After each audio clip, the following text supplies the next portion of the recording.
50 years ago today, this very spot was alive with the celebration of one of the greatest feats of humankind, the first intercontinental railroad. There was an undeniable energy in the air with the anticipation of all the new possibilities and opportunities that lay ahead.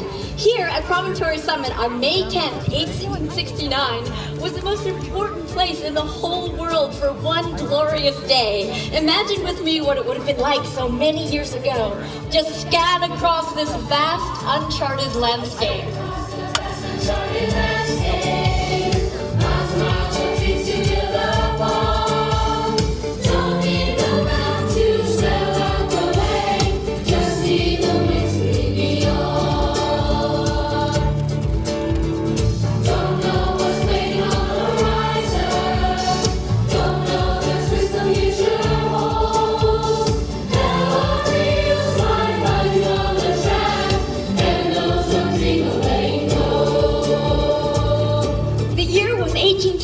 And our country was in the middle of a civil war. President Abraham Lincoln, a former railroad lawyer, looked to the future and saw the importance of not only physically but symbolically tying our fractured nation together and signed into law the Pacific Railroad Act. Thank you, dear lady. Allow me to explain my thinking. I have always been fascinated by trains and have ridden the rails every chance I had. Growing up on the frontier of Illinois, I could look out to the untamed west and see that moving goods and traveling by rail was our future. I want to introduce you to my friend, Theodore Judah. Theodore, come on out. He loves trains even more than I do. I'm just crazy about trains. My whole life has been dedicated to the idea of a transcontinental railroad. It will be built and I'm going to have something to do with it. I have an idea, Mr. President. What if we make one railroad line that comes in from the west and another that comes in from the east? They could meet up in the middle. Crazy, Judah. He took his big ideas and told them to anyone who would listen. He made the treacherous ocean voyage around the tip of South America 3 times, trying to convince politicians in Washington, D.C., then the ones in California, and then back again. Each trip took 6 weeks, but that is much shorter than the 6 months to travel on land. A transcontinental railroad is the only answer. I've been thinking that same thing. Well, hello, Dodge. You're just the man I've been waiting to talk to. This is Grenville Dodge. He's a great engineer and surveyor. Dodge, what's the best route from Pacific Railroad to the west? We will start around Omaha, Nebraska, and then continue out west along the 42nd parallel. It's good and flat all the way to the Rocky Mountains. The other railroad will start east out of Sacramento, California. Then they will meet here, somewhere in the middle. Yes, we can pay them for every mile of track they lay, making a great race to the finish. Wait a minute! Who's gonna build it? We're gonna need men. Lots and lots of men. They will have to be strong and not afraid of death. Yes, they'll all have to work together in spirit of unity and teamwork. The ironic thing here is that the men that built the railroad were none other than the outcasts and the persecuted of the nation. And these misunderstood people who struggled to find their place in America ended up being the very ones that helped unite the entire country. They were brave men who literally changed the American way of life, who in pursuing their own American dream, made millions of other Americans' dreams possible. Coming from the east, working for the Union Pacific Railroad, were the Irish. Scan across the vast uncharted landscape. Young veterans of the Civil War, the Irish immigrants were seen as a rough, hard-drinking people who preferred settling their disagreements with their fists. Pray to God that luck be on my side. And while it is true that they played hard, they also worked hard and were set on getting a piece of the American dream for themselves. Feel it in my bones that fair work and pay. We'll find it all again in no time. And coming from the California coast were the Chinese. Scan across the vast uncharted landscape. They were seen as strange and suspicious foreigners who kept to themselves and their traditions. Show the path my family spirit guides. But between the gold rush of 1849 and the work of the railroad, they were chasing opportunities to chase their destinies as well. Who knows what fortune waits beyond the tracks? Maybe that's a goal we're gonna find. Cause when you realize what you really want, you hold on tight and you don't let go. I won't stop till I claim my own, till dreams in the end combine in my head as one. And working right alongside of the Irish and the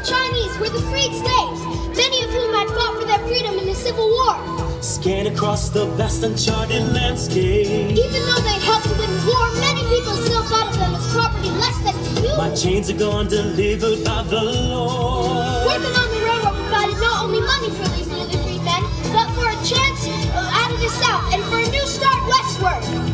The promised land is just around the bend. We're reaping from the seeds the Lord has sown. 'Cause when you realize what you really want, you hold on tight and you don't let go. I won't stop till I claim my own, till dreams in the end combined in my head as one. And they did work together as one. Teamwork! Remember, there were no machines back then. This was going to be built by their hands, by their bare hands. And by their hearts and their minds. While some of the men worked on the engineering and inventing new things, like brakes, the cowcatcher, and the railroad lantern. Other men rolled up their sleeves, picked up their shovels and hammers, and got to work to lay the actual track.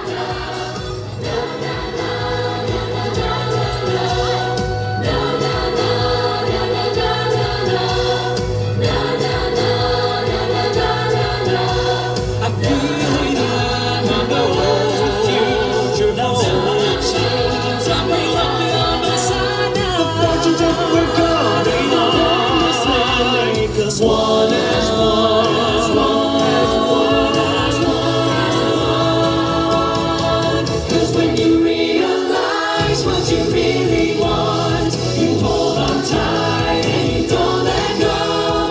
I won't stop till I claim my own, till dreams in the end combine in my hand as one, as one, as one.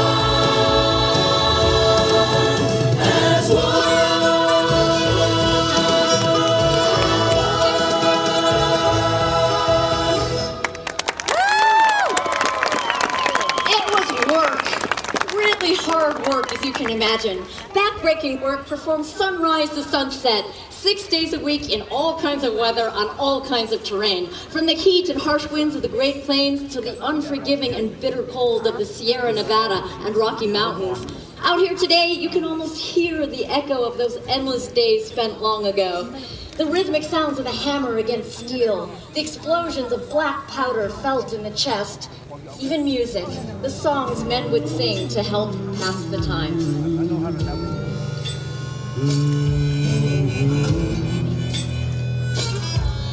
The clank of the hammers down against the rails, the slamming of the metal raining down like hail, takes me right back to the war against the South, fighting for our freedom to get my brothers and sisters out.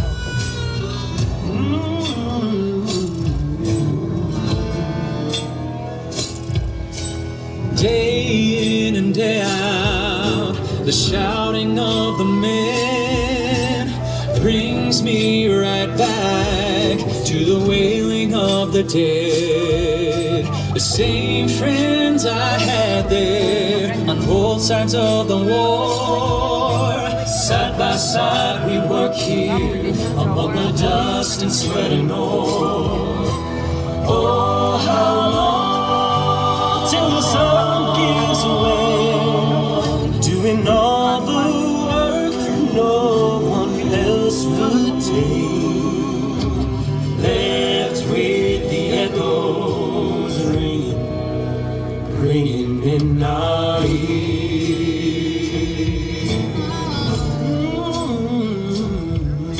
The crack of explosions rip away the rock. They become so familiar, we were forced to take our lot. From the mines of the gold rush, the cost has been too high, to the high Sierra Mountains, where they gambled with our lives. Oh, how long till the sun gives away, doing all the work no one else would take, left with the echoes ringing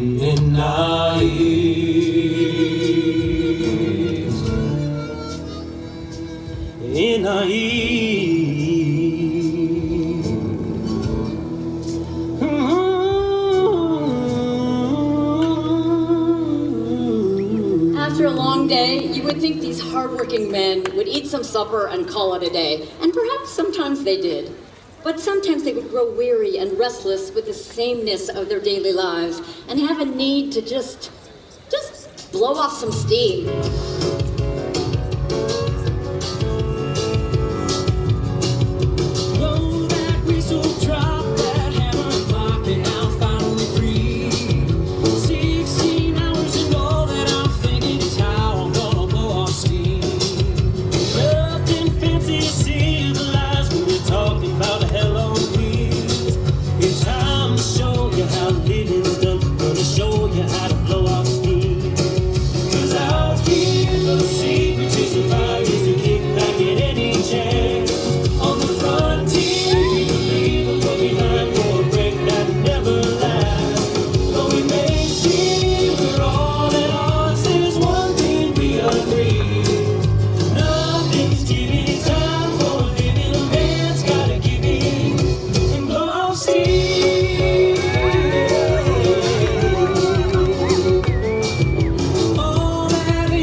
Children, hush now, you'll wake your father. He's the construction manager for the entire Central Pacific Railroad, and he needs his sleep.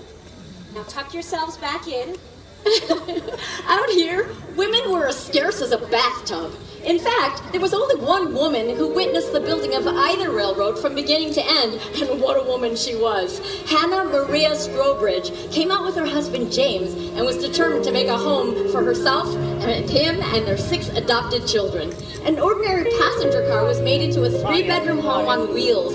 She was honored with the title the Heroine of the Central Pacific, and indeed, she was heroic to the men of the railroad. She bandaged their wounds while they told her of their troubles and nursed the sick back to health. She had a big heart and was quick to smile, and they loved her for it.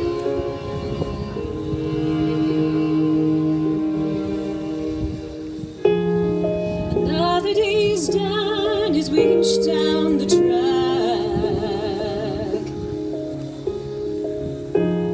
It's hard to let go of the need to look back as the train moves on. How it seems we don't.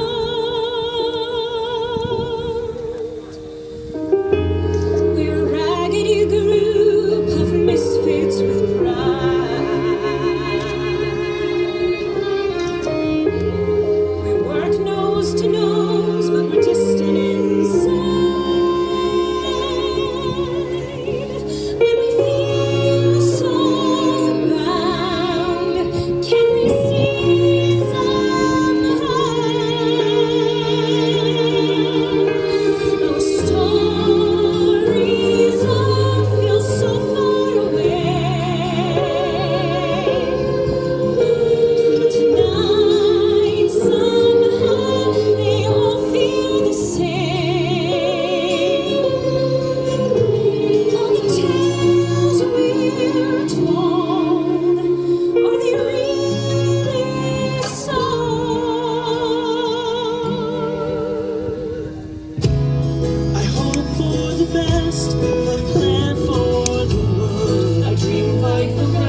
90% of the workforce on the western portion of the line.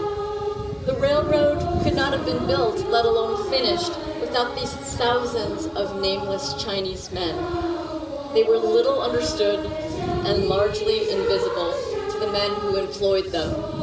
The Iron Road, as they called it, stands as a monument to the Chinese worker, his unsurpassed work ethic, and ultimately his immense influence in forging the American West. But perhaps no one group of people suffered or sacrificed more for the ultimate success of the railroad than the Native American. Their traditions, their lands, sometimes even their sacred sites were trampled and dishonored by the advancement of the road and the men who came with it. Foreign diseases devastated entire tribes. The buffalo, their main food supply, were shot down for sport. Many of the tribes fought back in protest, sending their warriors to attack the workers and disrupt the progress. But the sheer size and scope of this massive undertaking was eventually overwhelming. Between the deaths of the warriors, widespread starvation and disease, the proud Native American was involuntarily compelled to accept his new circumstances and place in the hierarchy of this new America. There was one more group of people who we haven't even mentioned yet. These people had known more than their fair share of persecution, as they too were unlawfully forced from their lands and homes. Known for their hard work and industrious spirit, these refugees were in desperate need of money and opportunity. As the construction of the railroad drew near their sanctuary in the desert, these exiles, the Mormons, saw their chance and jumped to be a part of the action. I'm out to beat the sunset for a chance I won't pass by. It's like we hold tomorrow right in our hands. Crops and persecution, past the trial by fire, and up against the odds we still stand. With the surge of Mormons joining the ranks in the fall of 1868, construction on the railroads accelerated on both sides. This race is six, pitting the Union Pacific against the Central Pacific in a colossal race to the finish. By this time, the workers were so efficient they could lay down track at nearly the rate of a man walking. Think of that. When the Union Pacific rose to laying 7 miles of track in one day, Charles Crocker, one of the 4 founders of the Central Pacific, put it to his men. Men, I challenge you all to best the mark of 7 miles of track in one day set down by the boys of the Union Pacific. And let us show them what we are made of by laying 10 miles of track in one day! The proof is all around us that right now is our time. We set our sights so we'll jump in line against the odds. And so, in the gray light of the early dawn, these men began one of the greatest feats of human determination the world has ever seen. We're so close we can taste it. No time to turn back now. It's like we hold tomorrow right in our hands. And the likely band of brothers, we've been pushed down every mile. And up against the odds, we still stand.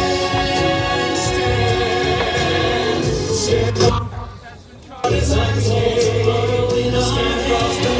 Stand up against the odds, we still stand. The proof is all around us, and right now is our time. We set our sights and we'll jump in line against the odds.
than 12 hours.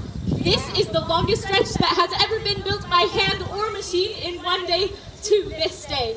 Less than 2 weeks later, on May 10th, 1869, a glorious spring day, the final spike of the first transcontinental railroad, the Golden Spike, was ready to be driven into the tie right here, uniting East and West together from sea to shining sea, just as Abraham Lincoln, Crazy Judah, and Grenville Dodge envisioned many years before.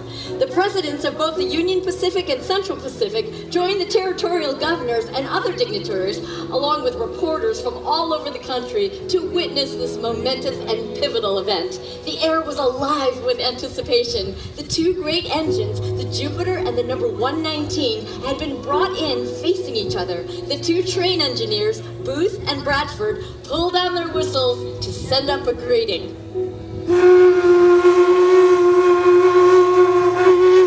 Dame Strobert and Samuel Reed brought forth the laurel tie. Right beside them came a crew of Chinese workers wearing clean blue tunics, carrying in one rail from the Central Pacific and an Irish crew carried in the one from the Union Pacific. Champagne bottles were waiting to be popped. A military band from nearby Fort Douglas was on hand, ready to fill the air with music. A young bugler, Thomas Shore Wadsworth, was nervously awaiting the signal. I'm ready and waiting, sirs.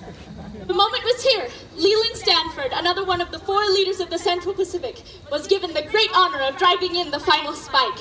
Ladies and gentlemen, it is with great pride that I, Leland Stanford, drive in the final spike. Let me try that again. No, you've had your chance. Give me that hammer. Ladies and gentlemen, it is with great pride that I, Thomas Durant, President of the Union Pacific Railroad, drive in this final spike. Oh, let Strawberry have The governors have a try. Sure. Now, Miss Strawberry. Oh, why, I'd be honored. Yes. Perhaps we should give the men who built this railroad a crack at it.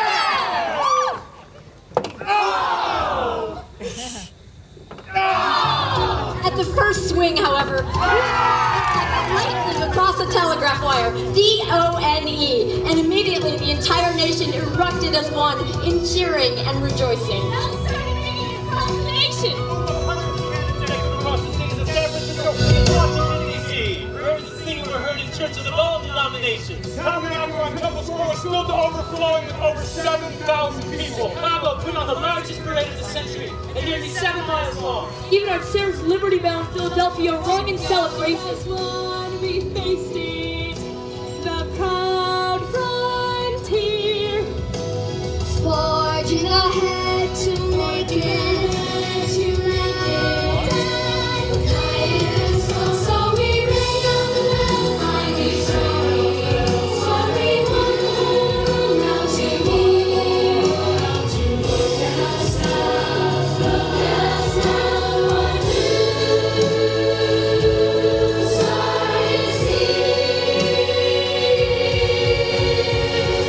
In the end, no one knows who struck the final blow, and maybe that's just as it should be.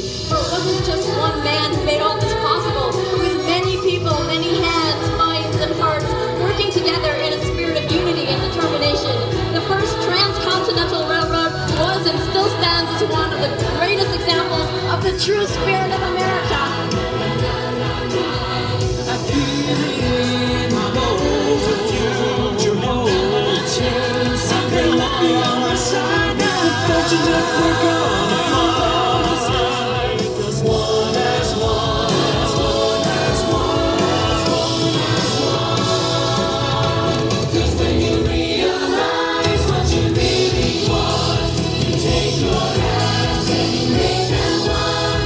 We don't know all that can be done. Just strangers before, find it unite as one, as one, as one.